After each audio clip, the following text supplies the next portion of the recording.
अब आते हैं हम लोग किसमें, relationship between average cost and marginal cost. हमने क्या बताया था भाई, एवरेज कॉस्ट क्या होता है, टोटल कॉस्ट बाई क्यू, और मार्जिनल कॉस्ट क्या होता है भाई, change in total cost upon change in Q. बस ये दो फॉर्मूला होता है। अब यहाँ पे क्या समझना है, when average cost is falling marginal cost lies below the, देखो यहाँ पर क्या बोला गया कि सबसे पहला पॉइंट क्या बोला गया, when average cost is falling, जब एवरेज कॉस्ट फॉल कर रहा है तो marginal cost lies below the average cost. कौन बढ़ रहा है भाई, एवरेज कॉस्ट। अब समझो यहां पर ग्राफ से, जब हमारा एवरेज कॉस्ट बढ़ रहा हो, मान लो कि ये एवरेज कॉस्ट बढ़ रहा है, कौन बढ़ रहा है भाई, एवरेज कॉस्ट बढ़ रहा है, तो एवरेज कॉस्ट बढ़ेगा तो क्या होगा, बिलो कौन करेगा, बिलो कौन है, marginal cost lies below the, मतलब मार्जिनल कॉस्ट बिलो होगा, एवरेज कॉस्ट ज्यादा होगा। कब, जब एवरेज कॉस्ट फॉल करेगा। ठीक है, तो देखो यहां पर एवरेज कॉस्ट क्या हो रहा है, यहां पर फॉल हो रहा है, हाँ या ना। जब एवरेज, ये वाला लाइन किसका है, एवरेज कॉस्ट का, तो एवरेज कॉस्ट जब फॉल कर रहा है तो यहां पर हम एक पॉइंट बना लेते हैं आराम से, एवरेज कॉस्ट अगर फॉल हो रहा है तो यहां पर क्या हो रहा है, जो मार्जिनल कॉस्ट है वो कम है और एवरेज कॉस्ट ज्यादा है। आई बात समझ में, ये पहला पॉइंट है। इसको अगर नोट्स बनाना है तो हमें ऐसे बनाना है कि अगर हमारा एवरेज कॉस्ट कम होता है, कोई भी, मान लो कि आप ये पेन बना रहे हो, तो एवरेज कॉस्ट कभी भी इस पेन का कम होगा तो उस वक्त एवरेज कॉस्ट ज्यादा होगा in compare to marginal cost. बात समझ में आई, पहला पॉइंट। दूसरा पॉइंट देखो, इसलिए हमें, इसलिए तो टीचर की जरूरत पड़ती है, लैंग्वेज समझ में नहीं आता बच्चों को, है कहा भैया, ठीक।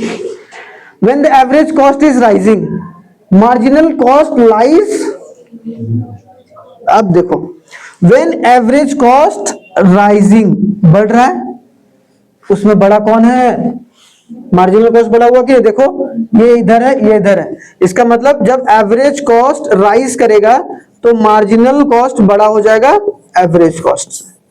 आई बात समझ में, कोई दिक्कत कोई परेशानी है नहीं ना। तीसरा पॉइंट देखो भाई, इसलिए ग्राफ के साथ समझना जरूरी है। When average cost is minimum and constant marginal cost is equal to the, मतलब जब एवरेज कॉस्ट मिनिमम होगा, मिनिमम का मतलब अपने ये वाले मिनिमम स्टेज पर होगा, या तो मिनिमम है ना सबसे, एवरेज कॉस्ट या मिनिमम होगा, तब क्या होगा, मतलब क्या हो गया, जब एवरेज कॉस्ट मिनिमम या फिर कांस्टेंट होगा, क्या होगा, कांस्टेंट होगा, तो उस वक्त मार्जिनल कॉस्ट बराबर हो जाएगा एवरेज कॉस्ट। बस जनरली आपको तीन बात तो याद रखना ही रखना है।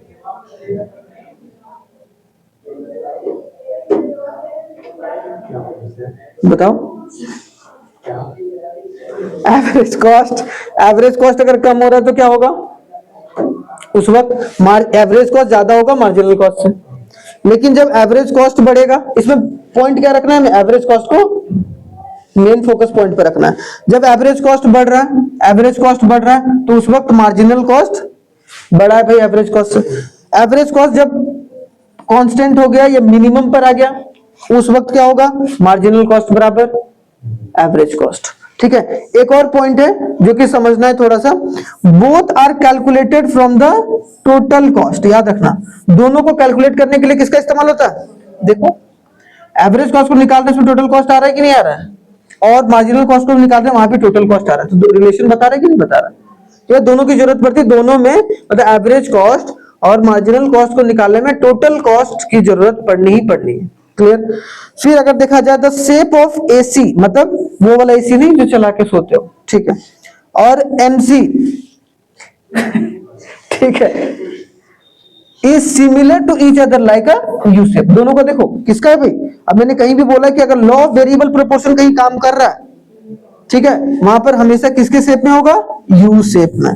तो दोनों क्या है, सिमिलरिटी नहीं है, दोनों के बीच रिलेशन नहीं है कि दोनों का शेप कैसा है, यू शेप है। यू शेप होता है भाई क्यों, लॉ ऑफ वेरिएबल प्रोपोर्शन की वजह से, किसके, ड्यू टू, यहां याद रखना है, due to law of variable proportion, law of variable proportion याद रखना है, ठीक है, लॉ ऑफ वेरिएबल प्रोपोर्शन, हाँ या ना, आ गई समझ में बात।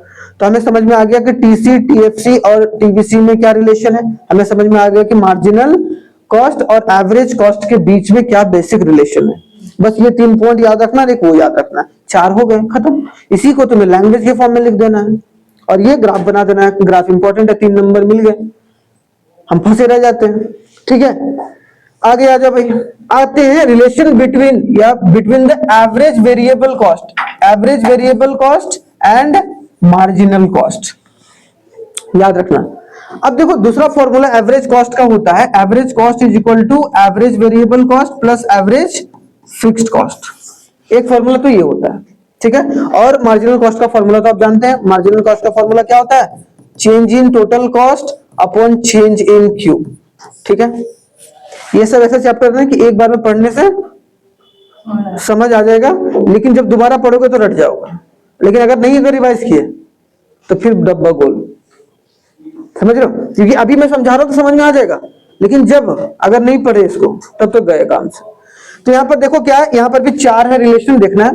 Average variable cost and marginal cost both are U shaped and start from the same point. पहले बात कि दोनों का जो पॉइंट होता है स्टार्टिंग पॉइंट, और दोनों यू शेप के होते हैं, बस पहला बात इनमें से ही पता चल रहा है, क्योंकि यहां भी लॉ वेरिएबल प्रोपोर्शन काम कर रहा है।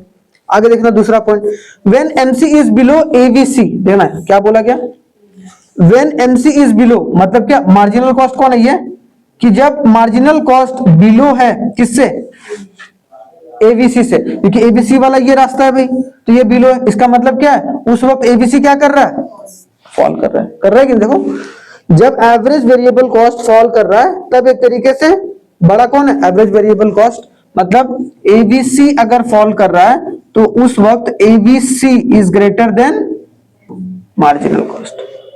आई बात समझ में? अभी सब बहुत बेसिक है कि इसको तो आराम से समझा जा सकता है। MC is equal to ABC, minimum point of ABC, मतलब एवरेज कॉस्ट वाला पढ़े थे ना, तो एवरेज कॉस्ट में भी क्या होता था, जब ये मिनिमम होगा, कौन, एवरेज वाला, जब मिनिमम पर होगा तब कौन सा बराबर होगा, एवरेज कॉस्ट और एवरेज वेरिएबल कॉस्ट बराबर होगा। तो एवरेज मार्जिनल कॉस्ट और एवरेज वेरिएबल कॉस्ट बराबर कब होगा भाई, जब एबीसी मिनिमम हो जाएगा। ठीक है, याद रखना है। When MC is above ABC, मतलब एबीसी जब राइज करेगा, सेम उसी तरीके की चीज है जो एवरेज कॉस्ट में था। यहां जब एवरेज कॉस्ट बढ़ रहा है, मतलब एवरेज वेरिएबल कॉस्ट बढ़ रहा है, मतलब एवरेज वेरिएबल कॉस्ट जब बढ़ रहा है, then we can say that MC marginal cost is greater than average variable cost. तो ये एकदम उसी जैसा नहीं हो गया, सिर्फ एवरेज कॉस्ट यहां पर को हम लोग एवरेज वेरिएबल कॉस्ट, इसका मतलब क्या हुआ, अब बच्चा कंफ्यूज हो जाता है, दोनों सेम है। अब एवरेज फिक्स्ड कॉस्ट की वजह से एवरेज कॉस्ट तो बढ़ नहीं रहा है, एवरेज कॉस्ट बढ़ता किसकी वजह से, एवरेज वेरिएबल कॉस्ट की वजह से, इसीलिए दोनों के रिलेशनशिप भी लगभग सेम देखने को मिलेंगे। अलग कहां, अलग कैसे देखने को मिलेगा, यहां पर भी देखो ना, शुरुआत में क्या होता था भाई, अभी देखा था ना हमने, देखो यहां पर क्या देखा था, 3 चीज, एवरेज कॉस्ट कम हो रहा है तो एवरेज कॉस्ट बढ़ा है, यहां पर एवरेज कॉस्ट बढ़ रहा है तो मार्जिन, तो यहां पर क्या हो रहा है, अगर एवरेज वेरिएबल कॉस्ट बढ़ रहा है, देखो एवरेज वेरिएबल कॉस्ट अगर बढ़ रहा है तो क्या, marginal cost is greater then ABC है। तो ये पूरा रिलेशन आपको याद रखना, शांति से एक एक डायग्राम को बनाइएगा कॉपी में और बस रिलेशन लिखते जाइएगा, 3-4 बार पढ़िएगा, आराम से नंबर आ जाएंगे। 5-6 नंबर के क्वेश्चन आते हैं भाई इस चैप्टर से, फिर ये मत बोलेगा सुनील सर ने पढ़ाया नहीं। आगे आते हैं भाई, total cost and marginal cost के बीच में क्या डिफरेंस है, total cost and marginal cost. सबसे पहली बात, जो total cost and marginal cost का हम लोग क्या बोलते हैं भाई, total cost is equal to sum of marginal cost, याद रखना। एक तो ये बात, दूसरा है when MC is diminishing TC is increasing at diminishing rate, मतलब जब एमसी जो होगा मार्जिनल कॉस्ट वो डिक्रीज कर रहा है तो टीसी इंक्रीज तो करेगा बट डिक्रीजिंग रेट पर करेगा, या फिर डिमिनिशिंग रेट बोल दो। तीसरा, व्हेन एमसी राइजिंग, मतलब जब एमसी मार्जिनल कॉस्ट बढ़ेगा तो हमारा टीसी जो होगा इंक्रीज करेगा बट इंक्रीजिंग रेट, क्यों, क्योंकि लॉ वेरिएबल प्रोपोर्शन यहां पर लग रहा है। समझ में आ गया।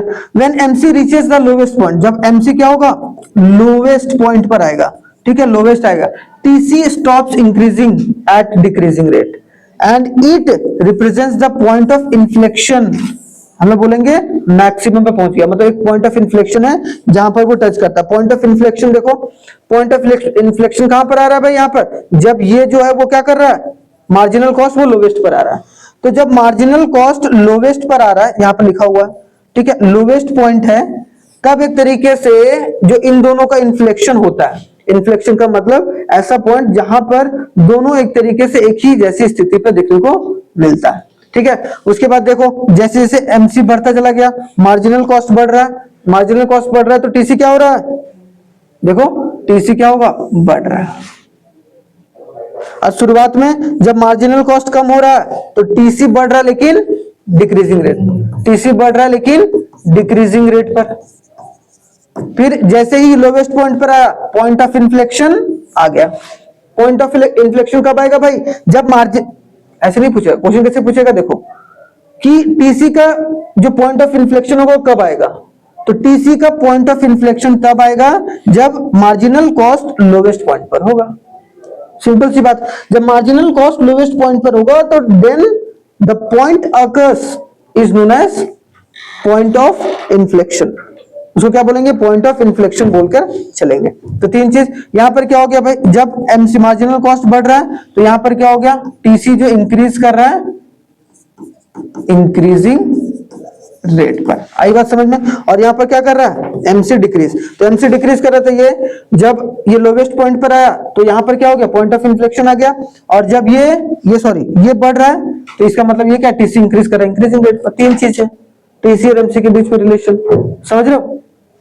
तो ये बहुत इंपॉर्टेंट है भाई, ये सब सारे जितने भी ज्यादा, सबसे ज्यादा इंपॉर्टेंट ये है, और एक एवरेज कॉस्ट और मार्जिनल कॉस्ट, बहुत बार सवाल आ चुका है, ठीक है, 3-3 नंबर के क्वेश्चन डायरेक्ट, उसमें आपको डायग्राम भी बनाना पड़ेगा और ये 3 डिफरेंसेस भी बताने पड़ेंगे। तो आपको पीडीएफ तो दे ही रखा है, बस एग्जाम जाने से पहले आप पीडीएफ को रिवाइज जरूर कर लीजिएगा।